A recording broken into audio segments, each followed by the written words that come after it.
esse mangue aqui vai embora. Isso aqui é só mangal, daqui até lá no rio, lá embaixo.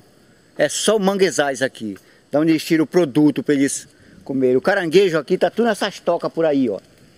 Nessas tocas aqui, ó. Vou mostrar bem aqui. Pode ir? Cuidado que é cola. Ó, tá nessa toca eles aqui, ó.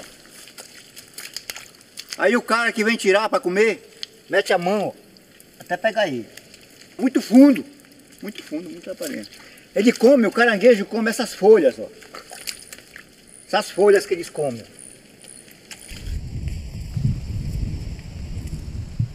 80% da comunidade vive disso aqui, dos manguezais. É por isso que a gente gosta disso aqui, não quer que isso aqui se acabe, né? Principalmente agora que nós, caranguejeiros, a gente tá até com medo que isso aqui acabe.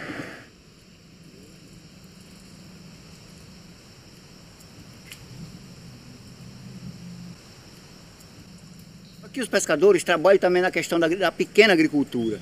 Tem muitos deles que só trabalham mesmo no mangal tirando esse caranguejo. Mas muitos deles têm a rocinha dele para tirar farinha, né? Vai todo dia quase para o mangal, de manhã, de tarde vai para a roça, com a esposa, né? Os filhos trabalham na roça, estudam um pouco, né? E vai para o mangal, vem de tarde, vende o caranguejo, são essas coisas. Porque vem para cá uma ferrovia chamada Norte-Sul, que vem trazer esse ferro de Carajás, daqui que tem uma coisa da Vale do Rio Doce aqui em Carajás. Eles vão fazer uma ferrovia para cá, para os Pardate, e aqui vem repercutir isso aqui no meio ambiente aqui para nós, com certeza. O navio, quando vem dos Estados Unidos buscar, quando eles virem buscar esse ferro aqui, ele não vem balançando, ele traz água dentro dele para estabilizar. Quer dizer, quando eles chegam aqui, eles jogam fora essa água e metem o minério aqui. Aí vão-se embora aí. Quer dizer, essa água que vem de lá que é o problema, que vem dar problema aqui pro meio ambiente daqui nosso, vem acabar com o nosso caranguejo daqui. Preço, aqui está saindo no máximo 30 centavos um caranguejo desse. Dá 30 reais o cento. Bota no saco, 100, leva para Belém lá.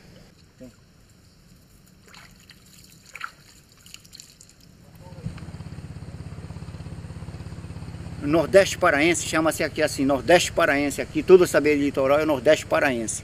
Até Maranhão, de lá de Viseu, uma cidade que tem aqui embaixo, Viseu, para lá já é Maranhão. Enquanto aqui essa organização tudo aqui, a gente tem andado muito aí, organizando os pequenos agricultores, os pequenos pescadores também, né, que pescam, não só no mangal aqui, mas também no rio aqui, os pescadores pescam aqui nesse rio. Não vive só também do caranguejo, né? A maioria vive do caranguejo, mas eles pescam também para se alimentar. Tem muito peixe aqui no rio, muito peixe. Dos 36 eventos minerários acontecidos nos últimos 50 anos na Amazônia, 36 foram no Pará.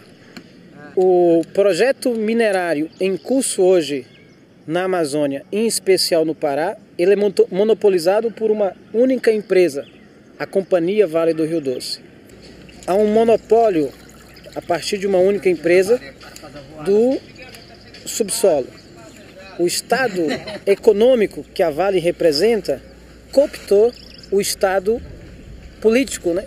Há uma lei feita no período do governo FHC, 1994-2002, em que isenta de qualquer imposto, de qualquer pagamento, toda a mineração transportada para exportação.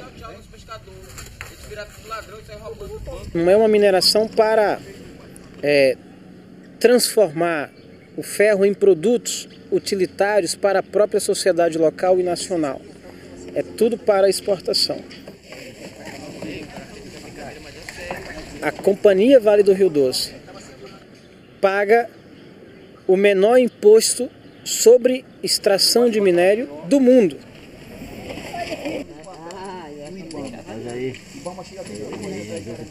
O nosso produto daqui do Carajá, do minério de Carajá, dessa empresa da Vale do Rio Doce, está saindo para o Maranhão. Então vem essa estrada para cá para tirar por aqui. né? Só que essa estrada, essa ferrovia que vão fazer, a gente está meio, não sabe totalmente o que vem afetar nós. A gente só sabe que com certeza isso aqui vem afetar o meio ambiente por aqui, né? Dá medo.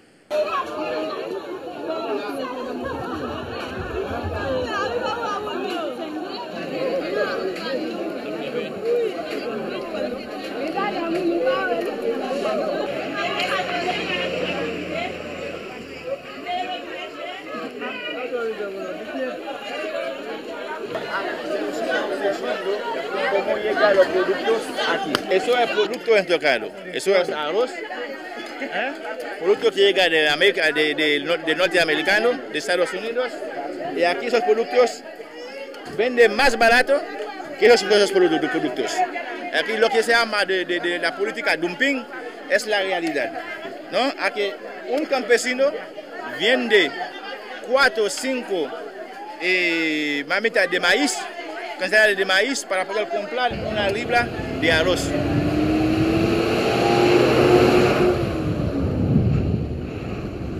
La crise haïtienne a un double aspect.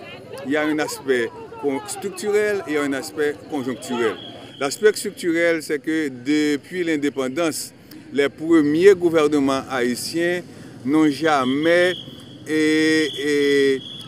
partagé réellement la victoire avec les anciens esclaves. Il y a un petit groupe de dirigeants qui s'est accaparé de toutes les richesses des colons, et la grande masse des paysans est obligée d'aller vivre dans les mondes. Donc c'est ce qui explique la situation de la paysannerie actuellement. Donc c'est la crise structurelle. Mais la crise conjoncturelle, c'est qu'avec le néolibéralisme, la situation devient beaucoup plus difficile, puisque l'État haïtien a été toujours un État prédateur. Et maintenant, actuellement, l'État enlève beaucoup de taxes, etc., pour payer la dette, et ça rend la situation beaucoup plus difficile. La MINUSTAH est en Haïti sous le prétexte de stabiliser le pays. D'ailleurs, d'abord, Haïti n'est pas en guerre, nous n'avons pas un pays en guerre. Et deuxièmement, la MINUSTAH, ça coûte plus de 500 millions de dollars américains annuellement pour cette stabilisation, alors qu'avec cet argent, sans verser dans un faux nationalisme, on pourrait avoir une force de police haïtienne avec des policiers haïtiens beaucoup mieux équipés, beaucoup mieux et déterminés aussi pour protéger la situation, pour protéger le peuple haïtien.